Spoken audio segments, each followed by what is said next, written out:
Hey, I'm Eric Triplett, the Pond Digger. Today we're in Southern California and I have a very special guest to introduce to you.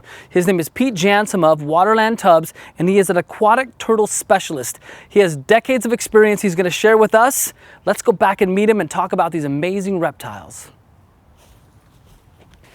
Pete, what's happening? What's up, Eric? How you doing, man? I'm doing good. What's happening? Hey, we're here to find out about some turtles, aquatic turtles especially. And you're the specialist. You're the closest guy to me with the most knowledge. I'm super psyched to be here right now. I really am. You've been doing this for a minute, right? Yeah, a couple minutes. Yeah, 38 years. So it's been a nice run. 38 years is about the time where you get really good at your craft, right? Yes, it's getting very good. Look at all these babies, man. This is nice production. Yes. Very glad to share. Look at. This is the first part of our series. We want to talk turtles. I want to know about, where they come from, the different species, the different varieties, the different habitats, how to care for them, all that stuff. That's why we I know a little bit about that. Yeah, it's all good. Take me some of the adults and let's talk ponds. Let's talk turtle ponds. Yeah, turtle ponds, waterland tubs. It's all good. Yeah, let's do it. Pete, these guys are amazing. Yeah, so these are the Diamondback Terrapins. Oh, this whole bank of tanks are? All these are different species of Diamondback Terrapins. And where are these guys from that we're dealing with right here? These are the East Coast from like Massachusetts Bay. Okay. They're brackish water. I keep mine in fresh water. I acclimate them. So they're in the inlets where the oceans and the rivers are coming together right there. Yes. So this is Massachusetts?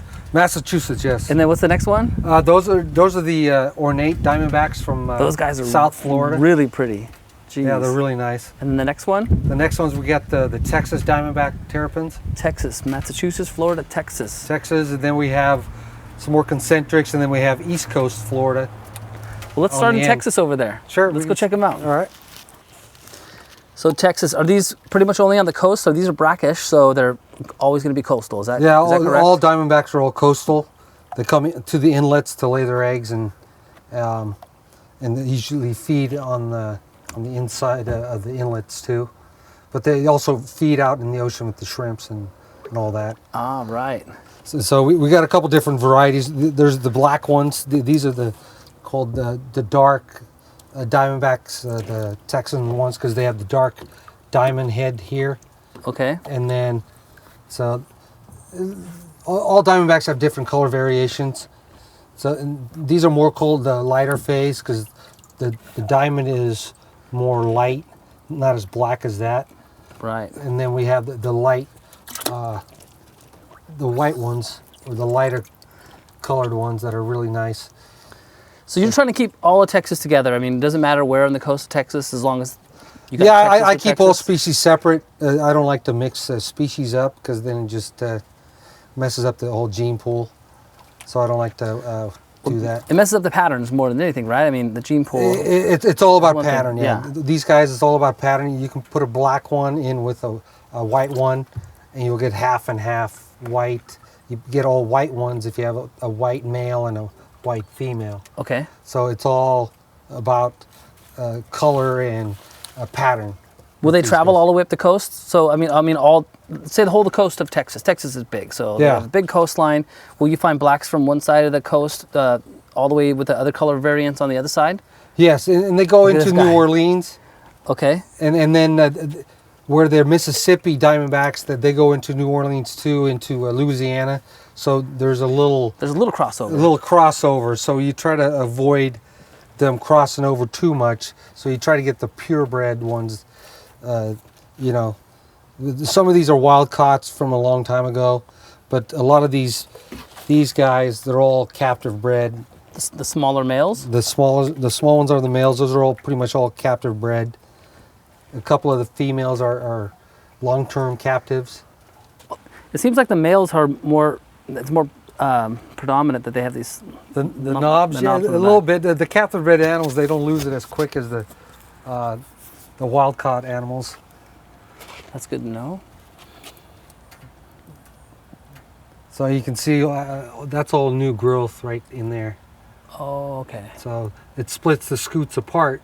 So the new part of the shell, and that's why the scutes pop off then, the smaller ones. So that explains the growth rings better. Yeah. This guy's peeling a little bit here. Yeah, it just comes right off. Yeah. So, would you consider it, I mean, it's a reptile, so do they, is it like they're shedding, right? I mean, Yeah, they're shedding. Just shedding their, sometimes they'll shed the skin too, so it all depends. they'll shed this part too? Yeah, sometimes, not very often, unless they're really growing really fast. They will shed their skin a little bit. Look at that color in there. Long tail, a little male. That's your typical Texas Diamondback Terrapin. You got the white ones, like we showed you earlier, and there's also one that's called a Super Texan. A Super Texan? Yes, there's also a Super Texan. Do you have a Super Texan? Yeah, in the quarantine section. So you quarantine these guys just like you would a fish or anything else, right? Yeah, you have to. You don't want to bring something into your tanks that's been, somewhere else. You mean like bacteria infections or?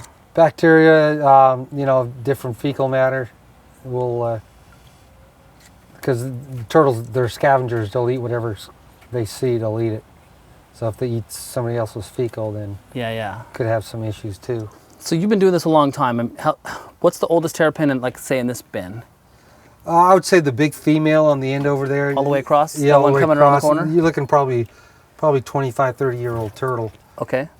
I've had that turtle for about 5-6 years now, so it's a long-term captive. It's not a captive-born animal. Okay. So. This little male's beautiful. Look at coming up here. Yeah. Really bright in color, so I could see the variants. The one with the black diamond is super cool too. Yeah, that's actually a captive bred animal. It's you can tell usually the difference. They're not as smooth as some of the wild caught ones. So that's full grown. That female that we're looking at over there. Yep, that's she's full grown. as Yeah, big it's as about she's gonna 9 get. inches, yes. 9 inches. And then are any of these males in here full grown? Because the males are substantially smaller. Is that correct? Yeah, the males usually that 5-6 inches is as big as they get. So that's pretty much a full grown. Might grow another ½ an inch or so, and that's going to be about it. So is this is your breeding group, and this is a waterland tub, right? Yes, This is the large waterland tub. This is a great tub. And how many gallons of water is in this particular Approximately 200 gallons. tank? 200-gallon tank, a little land area. Yeah, 2x4 land area. Holds about 15 bags of sand. So it makes a nice little nesting box for them.